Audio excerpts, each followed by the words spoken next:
I'm Andrew Norman of AC Norman & Co. Concertinas. We've been making and repairing concertinas since 1976. We make all sorts of concertinas and we have quite a few videos and a website showing what we have available. We've also shown on videos some of the more expensive concertinas, Jeffreys, the Wheatstones, Shakespeare's, Crabs, and they are very, very good concertinas. We've also shown some of the middle range traditional concertinas such as the Nationals, again some of the Crabs and some of the more affordable ones. And people often ask what's wrong with the entry-level models and what you can expect. So in this video we're going to run through some of the entry-level concertinas, if you like beginners concertinas, that you'll find for sale. I'm going to start with this one, which is sold as a Stephanelli. I believe it's made for Clinkscale's music, and this one has a red pearloid finish. I think it's also available with possibly a black finish. Now this is probably one of the cheapest available. If you look at the bellows, they're a fabric, a plasticized fabric. This is a tape, and again it's a plasticized, plastic covered fabric for the bellows, which is not the best materials to make if you expect a concertina to last for quite some time, but we'll come back to that. I'll introduce these concertinas and then play them and describe how they are to play. The next concertina we're introducing is the Scarlatti. This is probably the most common of all the Chinese made instruments. The Stephanelli is Chinese, this is Chinese. Scarlatti you'll find badged under various different makers, and again we'll show you later on. I would show you the bellows, but much like the Stephanelli, they're plasticized fabrics and they decay in time. This particular one had already decayed and we wouldn't be able to demonstrate it had we not completely rebuilt the bellows. We'll come back to that. The third concertina is made by Stagi, an Italian company, and it has metal ends, leather bellows, and this one, particular one, is badged as a Hohner, but they are badged for different suppliers, wholesalers, even different manufacturers will rebadge these. Next one we have is also, I believe, a Stagi. This one is badged as a Gremlin. As you can see, again, the bellows are much the same as the last one. They are leather, but there's obviously something wrong with the seals because sticky tape has been added to try and keep the air in. This has got metal buttons, wooden ends, and now we shall demonstrate the sound of them. This is the Stephanelli. I will demonstrate the buttons and hopefully you'll hear the sound.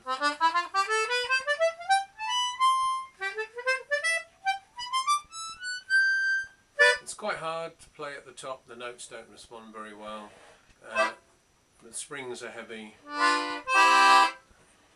Or even though it looks nice, you're not really going to get very far on this because it's going to be hard work. And what you want when buying a new instrument, or any instrument, is one that is going to encourage you, going to make you want to play it, that's going to advance your playing ability. But I'll just play this one through.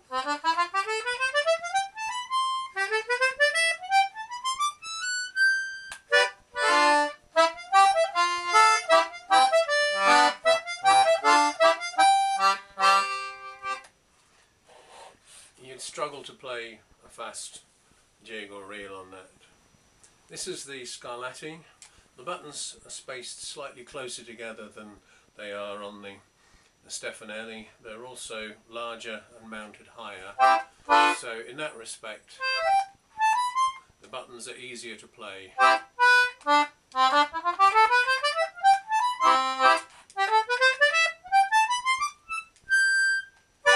Again, some of the reeds not very responsive, but the instrument is louder. Some of the springs are very heavy, some of the springs are perfectly satisfactory. Now, I would have said this was a great instrument had it not been for the bellows, which were made with this plasticized fabric and were just leaking like a sieve. So we've already rebuilt the bellows using leather, so it's now airtight, but it took a lot of work to do that. So I'll just blow a tune on this one, same tune, Shepherd's Hay.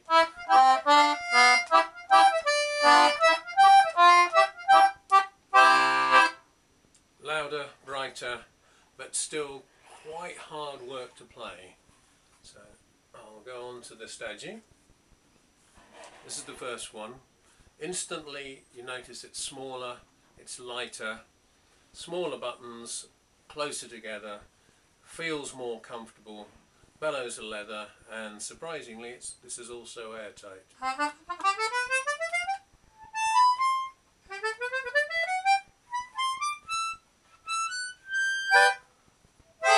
Quite hard to play some of those notes.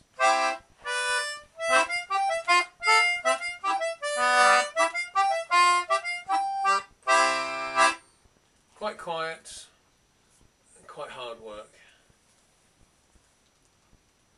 Finally, we've got the other Stagi with metal buttons and wooden ends.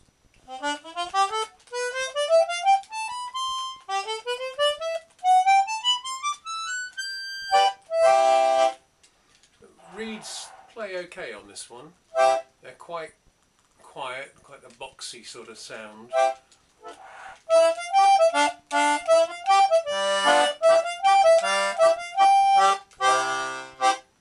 And they're leather bellows on this one, and again it's airtight.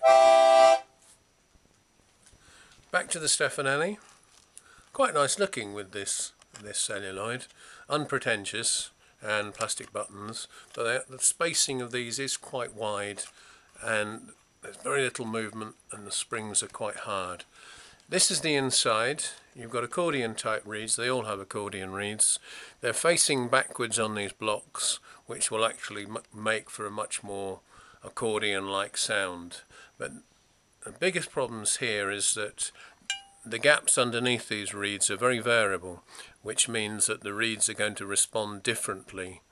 One might sound great, another will sound airy, another will be hard to play, another will just stop working because it's getting squashed down. And to deal with that, you'd need to take the reeds off.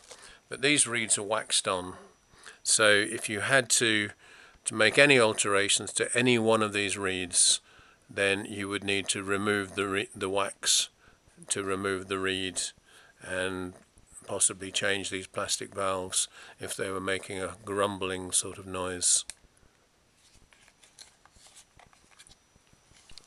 This is the inside of the bellows. They're made from quite a lightweight card. Again, it's kind of what you expect for the price, but the outside, the gussets here, are made from this fabric which has been coated with a plastic, and unfortunately in due course that plastic is going to deteriorate and you're just going to end up with what's virtually a net curtain, which is not going to keep the air in.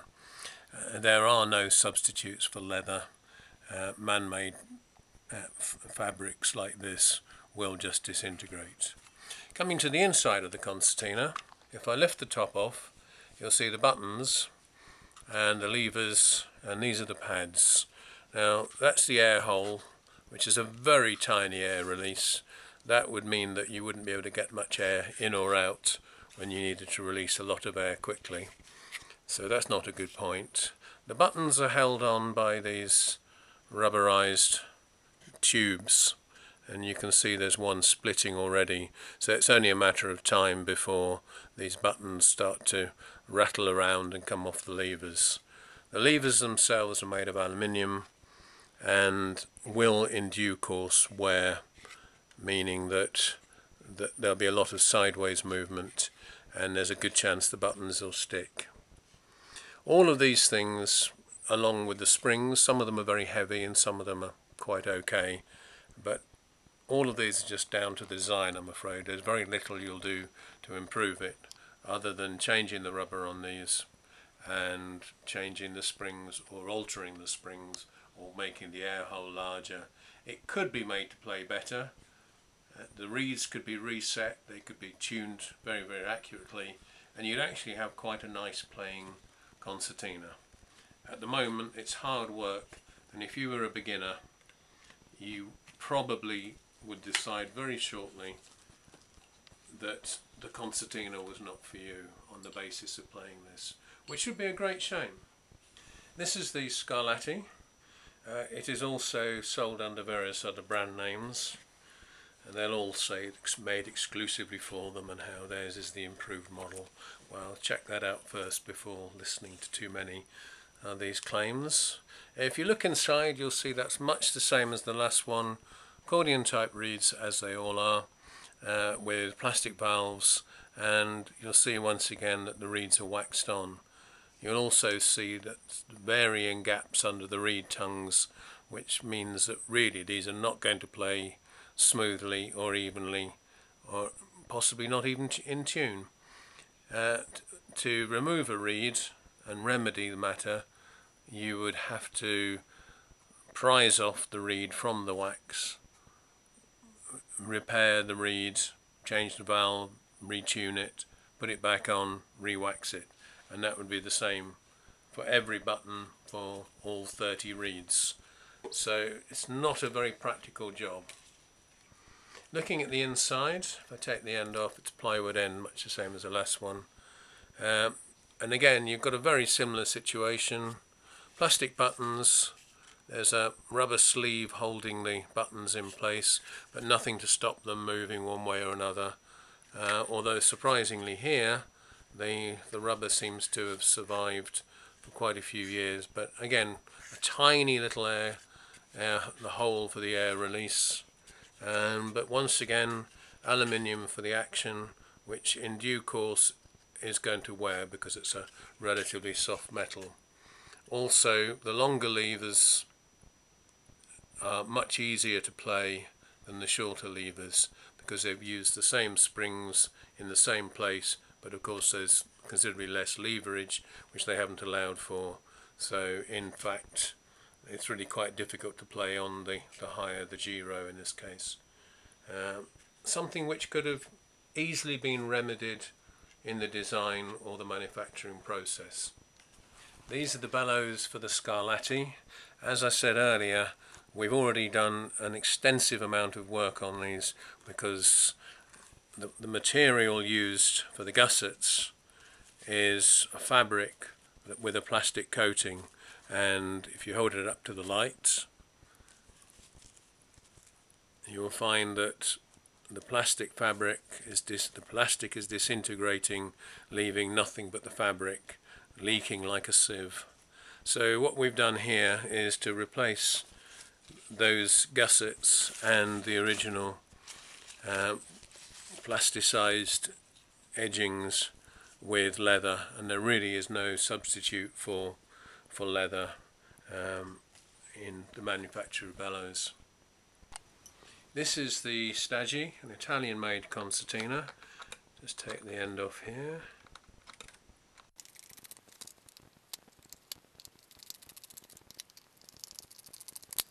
And lifting the end off, got the same arrangement of reeds. However, as you can see on this one, the reeds are held on with screws onto a sealing fabric, which if I need to get at any of the reeds, I only have to undo one screw per reed plate.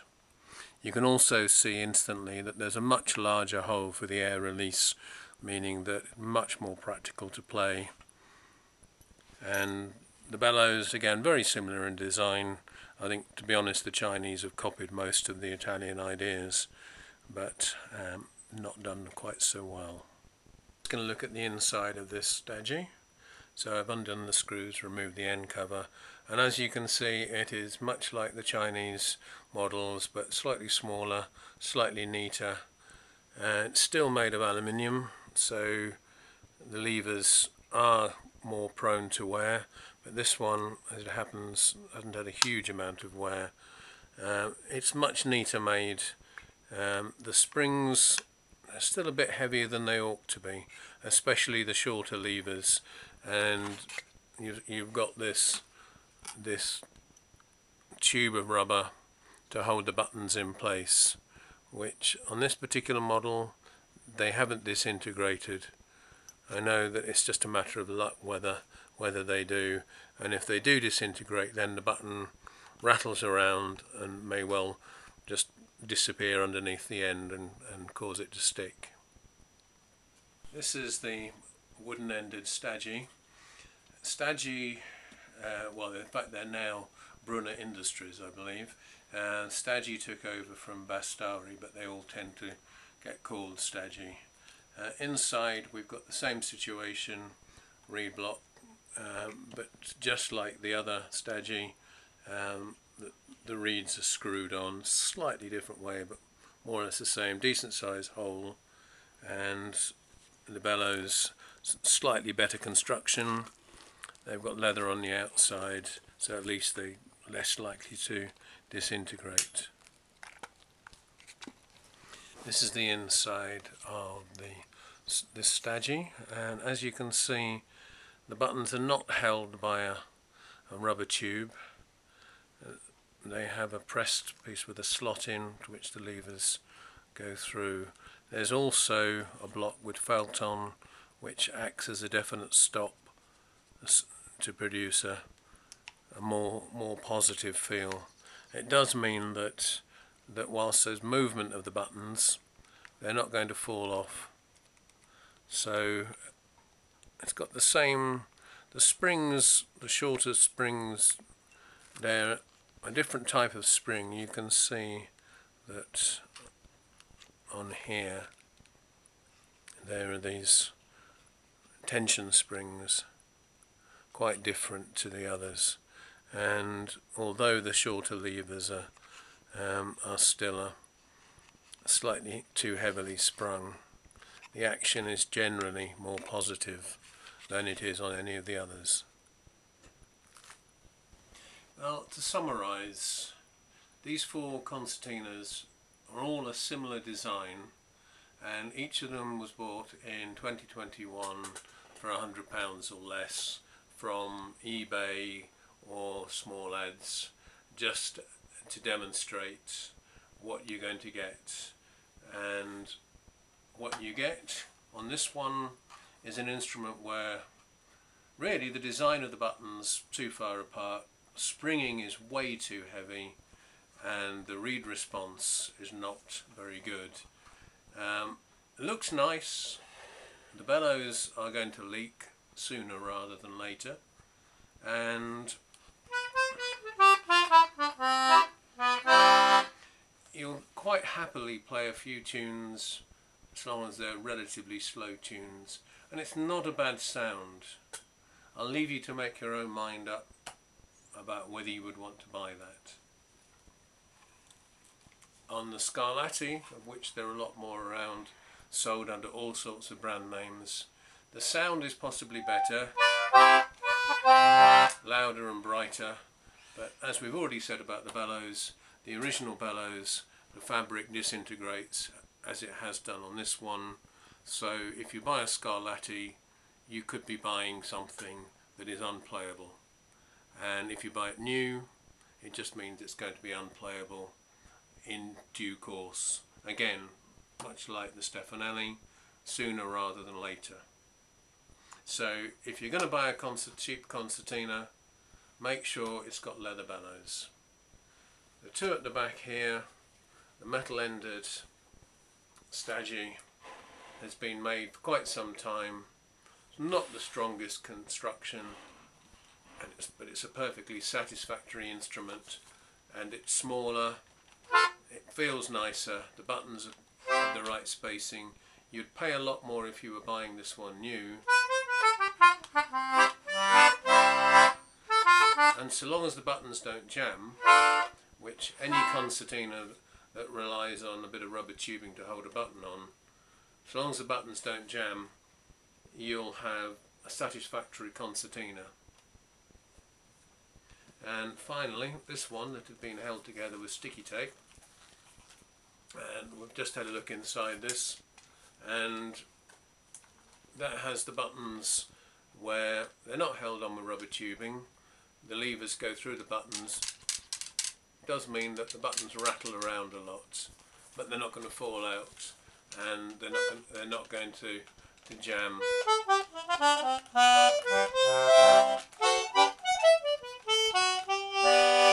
But the reality of it is, it's not got a very nice sound, I don't think.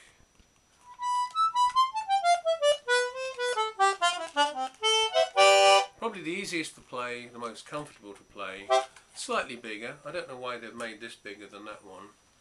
It's all a bit random, really. There's absolutely no reason why any of these shouldn't have been made so much better for the same price. And the sad fact is that whichever one of these you'll buy, you're going to have trouble. And I'm sure it's not going to make the retailers, nor the wholesalers, nor the manufacturers very happy when I say, if you're going to buy a concertina, borrow one, a traditional concertina or a good one, try it first. If you buy one of these, it'll be a stopgap measure just to see whether you get on with the idea of a push-pull system. All these are the Anglo system, although all the manufacturers make the English system as well. But in a short space of time, it's going to hold you back. All of them are. But sooner rather than later on the two Chinese instruments, and on these they're playable, but honestly think you're better off borrowing an instrument if you can and putting your money towards a more expensive, better quality instrument.